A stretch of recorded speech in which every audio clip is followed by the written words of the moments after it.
जय हिंद बच्चों, आज क्लास 11 फिजिक्स के 5th chapter laws of motion का 14th लेक्चर है। लेक्चर का नंबर 5.14 और आज आप पढ़ेंगे laws of limiting static friction. इसको अगर आपको सही से समझना है बच्चों तो आपको इससे पहले वाला लेक्चर 5.13 देखना पड़ेगा, क्योंकि उसमें फ्रिक्शन क्या होता है, स्टैटिक फ्रिक्शन क्या होता है, लिमिटिंग स्टैटिक फ्रिक्शन क्या होता है, डायनेमिक फ्रिक्शन क्या होता है, काइनेटिक फ्रिक्शन क्या होता है, रोलिंग स्लाइडिंग, इस टाइप के सारे फ्रिक्शंस के बारे में हमने डिस्कस किया है।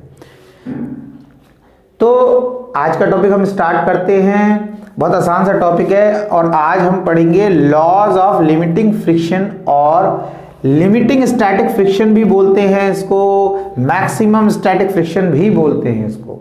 तो आप कुछ भी बोल सकते हैं, laws of limiting static friction, laws of maximum static friction. 4 law हैं, उनको आपको पढ़ना है, बहुत आसान से है। पहला लॉ ये है कि पहली चीज तो आपको ये समझना है कि जो लिमिटिंग स्टैटिक फ्रिक्शन है जब बॉडी रेस्ट में होगी तब लगेगा। पहली चीज तो समझ लो, क्या बोल रहे हैं, मोशन की बात कर ही नहीं रहे हैं, बॉडी हमारी रेस्ट में है तब उस पर फ्रिक्शन लग रहा है। और रेस्ट कंडीशन में जो मैक्सिमम फोर्स ऑफ फ्रिक्शन उस बॉडी पे लग सकता है उसकी बात कर रहे हैं। मतलब लॉ तो अभी स्टार्ट करेंगे, पहले आपको पॉइंट क्या समझना कि जिन 4 लॉ की बात कर रहे हैं, laws of limiting static friction, नाम से ही पता चल रहा होगा, मैक्सिमम स्टैटिक फ्रिक्शन यानी स्टैटिक माने होता है रेस्ट में। रेस्ट में जो maximum force of friction body पर डेवलप हो सकता है उसकी बात कर रहे हैं। बॉडी मूव नहीं कर रही होगी, ये आप पहले समझ लें। अब देखो क्या हो रहा है। पहला जो लॉ है वो ये कहता है कि लिमिटिंग स्टैटिक फ्रिक्शन जो होता है, जो 2 सरफेस कांटेक्ट में होते हैं उन दोनों की रफनेस पे डिपेंड करता है, एक की रफनेस पे डिपेंड नहीं करता। मतलब ये हुआ कि जैसे मैं इस ब्लॉक को अपने हाथ पे स्लाइड कर दूं, उस कंडीशन में ये वाला सरफेस मेरे इस हाथ के सरफेस से टच कर रहा है। तो अगर आप ये बोलो कि इन दोनों के बीच में जो फ्रिक्शन प्रोड्यूस होगा, बात समझना, वो फ्रिक्शन प्रोड्यूस होगा वो सिर्फ इसके ही नेचर पे डिपेंड करेगा, तो हम कह रहे हैं नहीं, या इसके नेचर, वो दोनों के नेचर पे डिपेंड करेगा। बात समझे।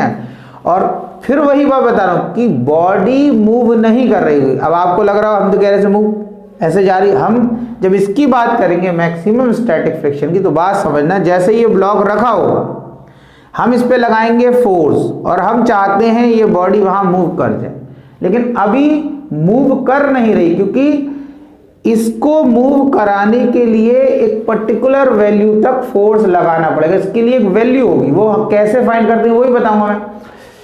इसको मूव कराने, हर ऑब्जेक्ट को मूव कराने के लिए उसकी एक फिक्स्ड वैल्यू होती है, जब आप उस वैल्यू से ज्यादा फोर्स लगाएंगे तभी मूव करेगी। कोई वैल्यू है, कोई ऑब्जेक्ट है जिस पर आप 10 न्यूटन का फोर्स लगा दे मूव कर जाएगी, कोई 50 न्यूटन का फोर्स लगा दे मूव कर जाएगी, कोई 100 न्यूटन का लगाएंगे तब मूव करेगी, 100 से कम लगाएंगे नहीं करेगी। कोई ऐसा होगा जिस पर 1000 न्यूटन से ऊपर का लगाएंगे तब मूव करेगी, उससे कम लगाएंगे नहीं करेगी।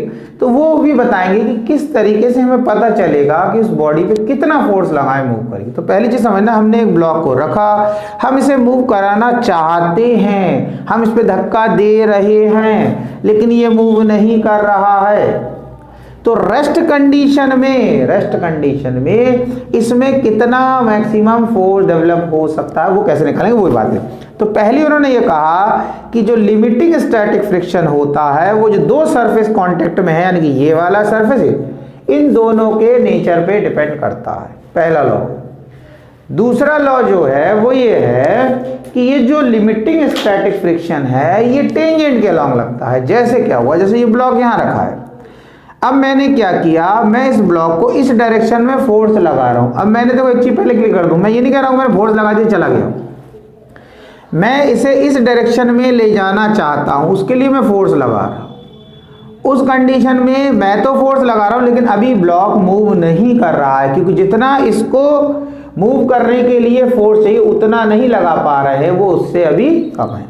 तो जब मैं इस डायरेक्शन में फोर्स लगाऊंगा तो उस कंडीशन में जो लिमिटिंग स्टैटिक फ्रिक्शन है उसका डायरेक्शन इधर हो जाएगा, और अगर मैं इस पर इस डायरेक्शन में फोर्स लगाता हूं तो लिमिटिंग स्टैटिक फ्रिक्शन का जो डायरेक्शन हो जाएगा, तो क्या कहते हैं, लिमिटिंग स्टैटिक फ्रिक्शन जो होता है टेंजेंट के अलोंग लगता है। देखो टेंजेंट क्या होती है, इस सरफेस को टच करती हुई लाइन, इस सरफेस को टच करती हुई लाइन, यानी कि ऐसी लाइन बना दो, टेंजेंट, ये टेंजेंट, ये टेंजेंट, ऐसी टेंजेंट, ऐसी टेंजेंट और ये टेंजेंट, ऐसे हर तरीके से बनाया जा सकता है। लेकिन उसमें ये देखना है, जब हम लिमिटिंग स्टैटिक फ्रिक्शन की बात कर रहे होंगे तो अगर हम इस बॉडी पर इस डायरेक्शन में फोर्स लगा रहे हैं तो टेंजेंट का डायरेक्शन, जिस डायरेक्शन में हम फोर्स लगा रहे हैं उसके जस्ट अपोजिट बनाना है, उसके अपोजिट यानी कि इधर बनाना है।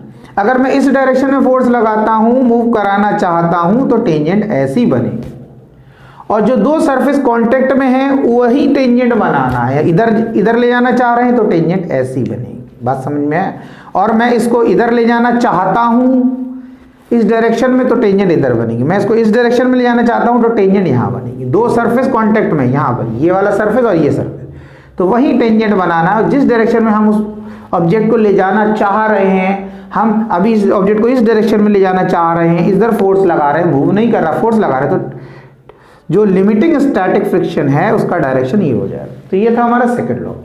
तीसरा क्या है कि जो लिमिटिंग स्टैटिक फ्रिक्शन है बच्चों, वो एरिया ऑफ कांटेक्ट पे डिपेंड नहीं करता। मतलब कहने का ये है, मान लिया ये बॉडी ऐसे रखी हुई है, इस पर लिमिटिंग स्टैटिक फ्रिक्शन लग रहा है, यानी कि फ्रिक्शन ही बोल देते हैं सिंपल में भी, फ्रिक्शनल फोर्स लग रहा है। तो अगर मैं इसको ऐसे स्लाइड करने की कोशिश करूं तो, या मैं इसको ऐसे स्लाइड करने की कोशिश करूं, तो उस कंडीशन में आप ये नहीं बोल सकते कि इसको ऐसे स्लाइड करना मुश्किल रहेगा और ऐसे स्लाइड करना आसान रहेगा। बात समझना, जब मैं इसको ऐसे स्लाइड करने की कोशिश करूंगा तो ये एरिया ऑफ कांटेक्ट कम हो गया इसका, लेकिन मैं अगर इसको ऐसे स्लाइड करता हूं तो एरिया ऑफ कांटेक्ट बढ़ गया।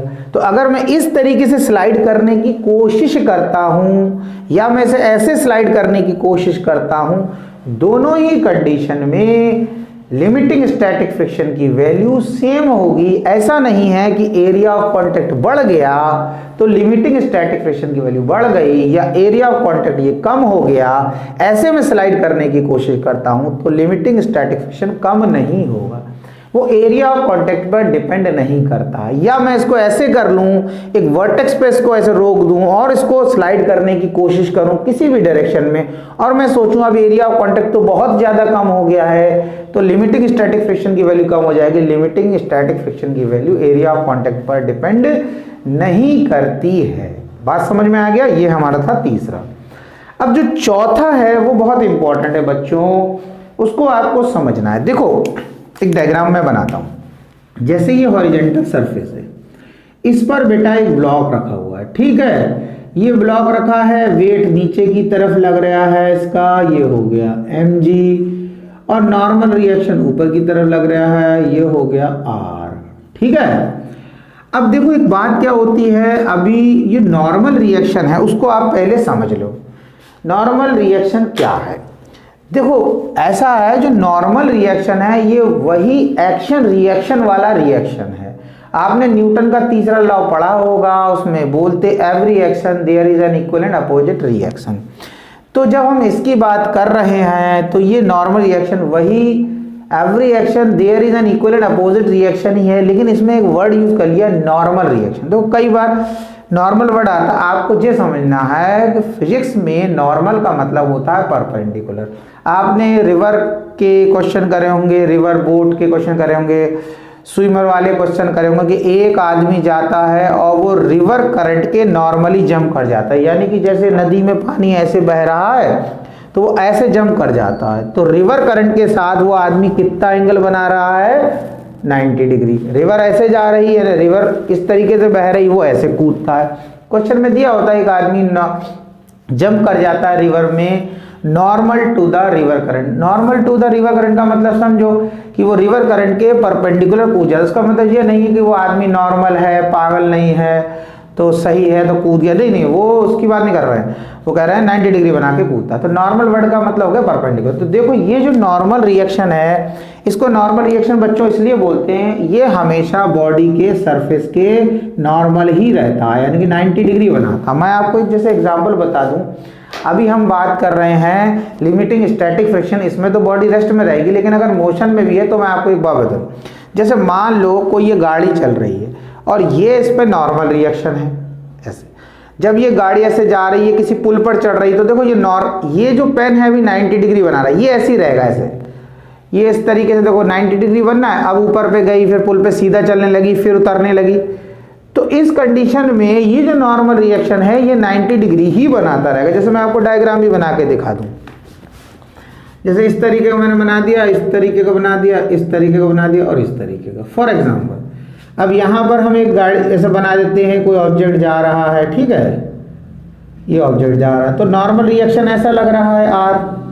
अगर ये ऑब्जेक्ट यहाँ जा रहा होगा, समझना है, तो देखो नॉर्मल रिएक्शन यहाँ पर भी ऐसा, यानी कि यहाँ पर भी 90 डिग्री बनाएगा, ठीक है। और यहाँ ने फिर ये ऑब्जेक्ट यहाँ आ गया मान लो, ठीक है, तो जो इधर भी जो है 90 डिग्री बनाएगा, जो देखो इधर भी 90 बना रहा है, ये भी 90 डिग्री बना रहा है, ठीक है। और फिर जब ये यहाँ आएगा तो यहाँ पर भी ये कैसा बनाएगा, 90 डिग्री बनाएगा, मतलब बनाएगा सब जगह ये 90 डिग्री। ये नॉर्मल रिएक्शन है, बात समझ में आई ये चीज। तो इसीलिए इसको नॉर्मल रिएक्शन बोलते हैं। ये किसी भी पोजीशन की बात करें, ये हमेशा 90 डिग्री बनाता रहेगा। अच्छा, अब हम बात कर रहे हैं, हम तो स्टैटिक की बात कर रहे हैं, लॉज की बात जो कर रहे हैं वो लिमिटिंग स्टैटिक फ्रिक्शन, तो हमारा तो ऑब्जेक्ट रुका ही हुआ होगा। तो उस कंडीशन में हमें समझना है कि किसी कोई ऑब्जेक्ट रखा, हम उस पर इस डायरेक्शन में फोर्स लगा रहे हैं, हम चाहते हैं, हम इसे मूव कराने की कोशिश कर रहे हैं, लेकिन ये मूव नहीं कर रहा, ठीक है। और जो फोर्स ऑफ फ्रिक्शन है उसकी, अब एक चीज समझना, लिमिटिंग स्टैटिक फ्रिक्शन को कैसे रिप्रेजेंट करते हैं। एफ से फोर्स ऑफ फ्रिक्शन हो गया, अब ब्लॉक रुका हुआ है तो स्टैटिक फ्रिक्शन हो गया, और इस ब्लॉक और हॉरिजॉन्टल सरफेस के बीच में मैक्सिमम फोर्स लग रहा है, यानी फोर्स ऑफ फ्रिक्शन मैक्सिमम है, तो ये मैच कर दिया। तो मैक्सिमम स्टैटिक फ्रिक्शन को इस तरीके से रिप्रेजेंट करते हैं, एफ लिखते हैं force of friction, S static friction, max लगा दिया तो मैक्सिमम स्टैटिक फ्रिक्शन। तो बच्चों आपको ये समझना है, देखो एफ एस मैक्स जो होता है ये डायरेक्टली प्रोपोर्शनल होता है नॉर्मल रिएक्शन के, यानी कि इस आर के। अब ये आर किसके बराबर होता है, ये जो आर होता है, देखो ये ब्लॉक जो है जिसका मास m है, ये हॉरिजॉन्टल सरफेस पे रखा है, तो उसको ये नीचे की तरफ दबा रहा है, तो ये हॉरिजॉन्टल सरफेस जो है इस ब्लॉक को ऊपर की तरफ धक्का दे रहा है, तो जो ऊपर की तरफ धक्का दे रहा है वही नॉर्मल रिएक्शन आर है, और जो ये ब्लॉक इस हॉरिजॉन्टल सरफेस पे नीचे की तरफ फोर्स लगा रहा है वो mg है। तो ये आर और ये mg दोनों बराबर होते हैं, जितना ज्यादा वेट उतना ही नॉर्मल रिएक्शन ज्यादा, तो आर जो है वो mg के बराबर होगा। तो अब कह रहे हैं लिमिटिंग स्टैटिक फ्रिक्शन जो है नॉर्मल रिएक्शन के डायरेक्टली प्रोपोर्शनल है। अगर प्रोपोर्शनलिटी का साइन हटाते हैं तो हम एक कांस्टेंट लगाते हैं, और ये हमने लगा दिया, वो जो कांस्टेंट है उसको म्यू एस लिख दिया, ये कहलाता है, देखो एस अभी हटा दो, इसको बोलते हैं कोफिशिएंट ऑफ फ्रिक्शन, या प्रोपोर्शनलिटी कांस्टेंट भी है, लेकिन स्टेशनरी स्टेज है, रुका हुआ ब्लॉक है, चल नहीं रहा है, तो उसके बीच में स्टैटिक फ्रिक्शन लग रहा है, तो इसको बोलते हैं कोफिशिएंट ऑफ स्टैटिक फ्रिक्शन, ये म्यू एस लिख दिया। स्टैटिक एस से स्टैटिक हो तो म्यू क्या है, कोफिशिएंट, तो कोफिशिएंट ऑफ स्टैटिक फ्रिक्शन, और आर की जगह हमने आर लिख दिया, फिर एफ लिखा, जे एस लिखा, ये मैक्स कर दिया, और यहाँ पे म्यू एस लिखा और आर की जगह लिख दिया mg। तो आप ये समझे, इस फॉर्मूले से आप जो है मैक्सिमम स्टैटिक फ्रिक्शन की वैल्यू निकाल सकते हैं। अगर आप यूनिट की बात करेंगे तो इसकी यूनिट न्यूटन ही होगी, क्योंकि है तो फ्रिक्शनल फोर्स, है तो एक टाइप का फोर्स, ठीक है ना, ठीक है। एक चीज आप ये चीज ध्यान रखना कि अब बात ये आ रही कि ये जो मैक्सिमम स्टेशनरी स्टेट की बात कर रहे हैं उसमें ये मैक्सिमम फोर्स लग रहा है, इस फॉर्मूले से तो निकाल सकते हैं, लेकिन जो स्टैटिक फ्रिक्शन होता है, मैं मैक्सिमम स्टैटिक फ्रिक्शन की बात नहीं कर रहा हूं, मैं सिर्फ बात कर रहा हूं कि फ्रिक्शन की बात कर रहा हूं, और जो स्टेशनरी स्टेट में लग रहा है, तो क्या होता है, स्टेशनरी स्टेट रुकी कंडीशन में जो ऑब्जेक्ट पे फोर्स लगता है वो इससे कम भी लगता है। तो बात ये आती है कि अगर इससे कम फोर्स लग रहा है, क्योंकि ये जो फॉर्मूला है ये मैक्सिमम स्टैटिक फ्रिक्शन को निकालने का फॉर्मूला है।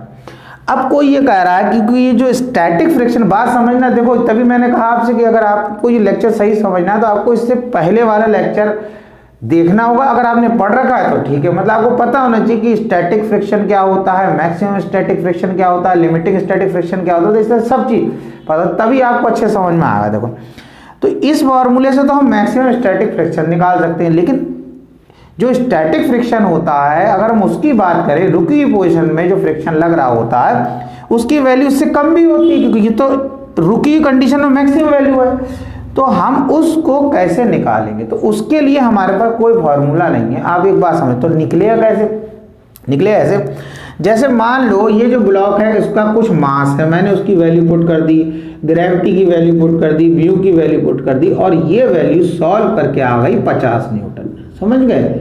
ये वैल्यू आ गई सॉल्व करके 50 न्यूटन। तो मैंने कहा कि जो स्टैटिक मैक्सिमम स्टैटिक फ्रिक्शन है वो जो है वो 50 न्यूटन आ गया।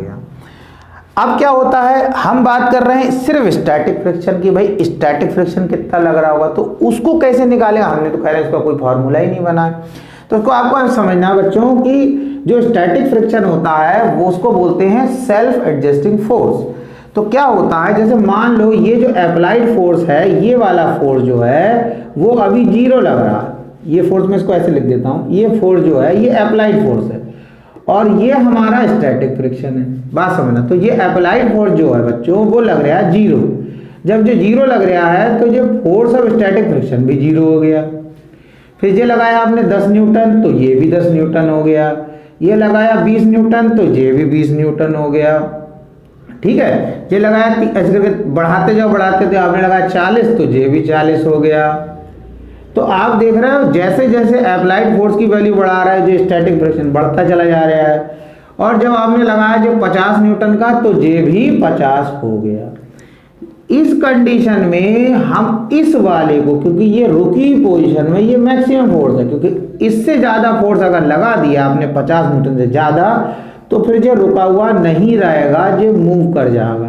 तो इसको हम क्या बोल देते हैं, इसको बोल देते हैं हम एफ एस मैक्स, क्योंकि ये रुकी स्टेशनरी स्टेट में मैक्सिमम फोर्स ऑफ फ्रिक्शन है। बात समझ में आया? तो ये स्टैटिक फ्रिक्शन जो है इसकी वैल्यू कुछ भी हो सकती है, वो डिपेंड करेगी एफ पर, लेकिन इसकी वैल्यू जो है वो फिक्स वैल्यू, यानी कि मैक्स एक ही वैल्यू है तो उसकी, तो क्योंकि इसी वैल्यू को हम बोल सकते हैं एफ एस मैक्स, बाकी किसी को थोड़ी बोल सकते, बाकी को तो हम बोलेंगे स्टैटिक फ्रिक्शन है। तो स्टैटिक मैक्सिमम स्टैटिक फ्रिक्शन जो है उसकी एक फिक्स वैल्यू होती है, तो उसको आप इस फॉर्मूले से निकाल सकते हो। अच्छा, बाकी बात जो वैल्यूज हैं उसको कैसे निकालेंगे, वो इसके अकॉर्डिंग निकालेंगे कि जैसा जो फोर्स लग रहा है, मान लो 0 लग रहा है तो ये 0, जो 10 न्यूटन तो 10 न्यूटन, मान लो 10.5 लग रहा है तो ये 10.5 हो जाएगा, ये 15 हो गया तो ये 15, इस तरीके से हो जाता है। अच्छा, दूसरी चीज, एक चीज और समझना, एक छोटा सा पॉइंट बता दूं, लॉस तो हो ही गए। जैसे क्या होता है बच्चों कि जैसे इस बॉडी पर किसी ने 70 न्यूटन का फोर्स लगा दिया, फॉर एग्जांपल ये एफ कितना लगा दिया, 70 न्यूटन लगा दिया, ठीक है। अब इसमें force of static maximum static friction कितना प्रोड्यूस हो सकता है, वो तो 50 न्यूटन ये लिख ही दिया हमने, जो तो 50 न्यूटन का हो सकता है। तो इस बॉडी पे नेट फोर्स कितना लग रहा है ये कैसे निकालेंगे, तो हम क्या करेंगे, इस एफ नेट को निकालना है तो हमने करना ये है इस 70 में से यानी कि इस एफ में से इस एफ एस मैक्स को माइनस कर देंगे, ठीक है ना, ठीक है। तो जो कितना हो जाएगा, जो हो जाएगा 70 माइनस और ये हो जाएगा 50, तो ये हो जाएगा 20। तो ये जो 20 न्यूटन का नेट फोर्स होगा ये इस ऑब्जेक्ट में एक्सेलरेशन प्रोड्यूस करेगा, ये इस ऑब्जेक्ट को मूव कराएगा। तो हम जो जब फ्रिक्शन दे रखा होता है तो इस तरीके से हम पहले नेट फोर्स निकालते हैं कि अप्लाइड कितना लग रहा है, फोर्स ऑफ फ्रिक्शन कितना लग रहा है, उन दोनों का डिफरेंस करा, अब नेट कितना है ये है। अब ये नेट फोर्स इस ऑब्जेक्ट में डिस्प्लेसमेंट प्रोड्यूस करेगा। अगर हम ये कंडीशन ये मान लें, कोई ये तो हमने निकाल ही लिया, ये तो हम इस फॉर्मूले से निकालेंगे, 50 न्यूटन आ गया हमारा। अब आपसे कोई कह रहा है कि मान लो कि इस पर हम 40 न्यूटन का फोर्स लगा रहे हैं तो ये ब्लॉक कितनी दूर तक जाएगा। तो पहली चीज आप ये समझो, आप 40 न्यूटन का फोर्स लगा रहे हैं, फोर्स ऑफ फ्रिक्शन 50 न्यूटन का प्रोड्यूस हो रहा है, तो ये जो है ये तो मूव करेगा ही नहीं, ये मूव कैसे करेगा, क्योंकि फोर्स ऑफ फ्रिक्शन इससे तो पहले ज़्यादा है, तो उस कंडीशन में आपको लिखना है ये मूव ही नहीं करेगा। ठीक है, तो बेसिक चीज़ों को उसकी समझना है। फ्रिक्शन पे क्वेश्चन आते हैं, बड़ा कंफ्यूज करते हैं, लेकिन अगर आप उसकी बेसिक चीज़ों को समझेंगे बेटा तो आपको कोई वो दिक्कत नहीं होएगी। समझ में आया? तो आज का लेक्चर यहीं फिनिश करते हैं। कोई भी आपको किसी टॉपिक में दिक्कत है तो आप मुझे ज़रूर बताएं, मैं उस पर एक लेक्चर बना दूंगा। आप कोशिश करते रहें, कोशिश करने वालों की हार नहीं होती, मेहनत कभी बेकार नहीं होती, पढ़ते रहें, आगे बढ़ते रहें।